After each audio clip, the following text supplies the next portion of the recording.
সে যার জন্য আমাকে ছেড়ে দিয়েছিল, আর সেই মানুষটাও তাকে একা করে চলে গেছে। একটা ভাই আমাকে বলতেছিল আমাদের রিলেশনটা ছিল 2 বছরের, এই 2 বছরে আমাদের মাঝে অনেকবার ঝামেলা হয়, তারপর আমরা দুজনেই আবার সরি বলে সবকিছু মিটাই নিতাম। এভাবে আমাদের সম্পর্কটা ভালো চলতেছিল।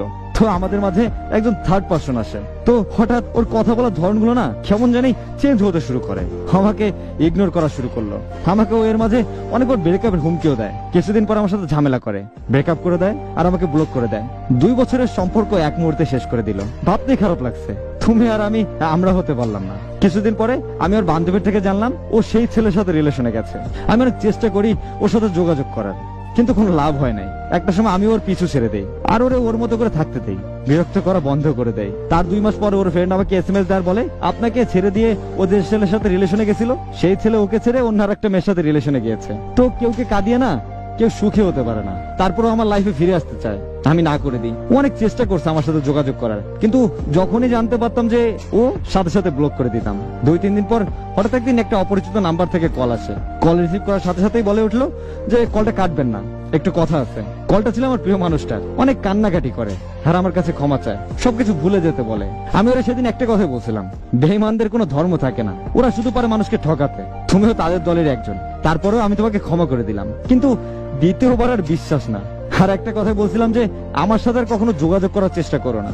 ভালো থাকো বলে কল কেটে দেই আর ব্লক করে দিলাম। ভালোবাসা অনেক সুন্দর, কিন্তু এই ভালোবাসার ভিতরে কষ্টটা সব থেকে বেশি থাকে। সবাই ভালোবাসার মূল্য দিতে পারে না। বিশ্বাস ও ভালোবাসার মাঝে অনেক মিল রয়েছে। যেমনটা বিশ্বাস ভালো, কিন্তু অন্ধবিশ্বাস ভালো না। ভালোবাসা ভালো, কিন্তু অন্ধ ভালোবাসা ভালো না। আসলে মানুষ মানুষের ভালো দেখতে পারে না, তাই সবসময় সবাই সুযোগ খোঁজে। সবাইকে যে অবিশ্বাস করবেন তেমনটাও না, মানুষটাকে বিবেচনা করেন, বুঝে শুনে তারপর তাকে বিশ্বাস করেন। আমি একটা কথা বলি না সবসময়, প্রত্যেকেই তার কাজের শাস্তি পাবে, হোক সেটা আজ অথবা কাল। কেউ কখনো ছাড় পায় না, বিচার একটা সময় হবেই। সব থেকে প্রিয় মানুষটাকে কষ্ট পেতে দেখতেও না খারাপ লাগে, তবুও না তার প্রতি এই ঘৃণা তার কাছে যেতে দেয় না। যে মানুষটা আমাকে একা করে অন্যের কাছে চলে গেছে, সে আর ভালোবাসা পাওয়ার যোগ্য না। এরকম কিছু মানুষের জন্য মানুষ আজ ভালোবাসতে ভয় পায়। ভালোবাসার নাম শুনলেই আতঙ্কে কেঁপে ওঠে। ভালোবাসাটা সুন্দর, কিন্তু সবার জন্য তো আর না। সবাই তো আর ভালোবাসার মূল্য দিতে জানে না। এই গল্পের জন্য কিছু লাইন, সেটা হচ্ছে সে ভালো থাকার জন্যই আমার কাছ থেকে চলে গিয়েছিল, কিন্তু আফসোস সে সেখানেও না ভালো থাকতে পারেনি, আর পারবেও না। কারণ হচ্ছে সে আমার সাথে যা করেছে, সামনের মানুষটাও ঠিক সেটাই করবে তার সাথে। অন্যকে কাঁদিয়ে নিজে কখনো ভালো থাকার আশা করা যায় না প্রিয়।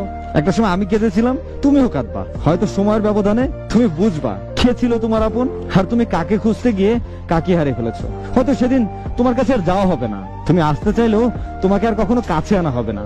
ভালোবাসাটা একবারই থাকে, আর বিশ্বাসটাও একবার। একবারই দুইটা জিনিস নষ্ট হয়ে গেল না, হাজার চেষ্টা করে আর আগের মতো ভালোবাসার বিশ্বাস পাওয়া সম্ভব না। সময় থাকতে ভালোবাসার কদর করতে শিখুন। হারিয়ে যাওয়ার পরে তো সবাই খুঁজে, তখন বুঝে কি আর কোনো লাভ হয়? তাই তো বলি, অন্যকে ধোকা দেওয়ার আগে নিজেও একটু ভেবে নিয়েন।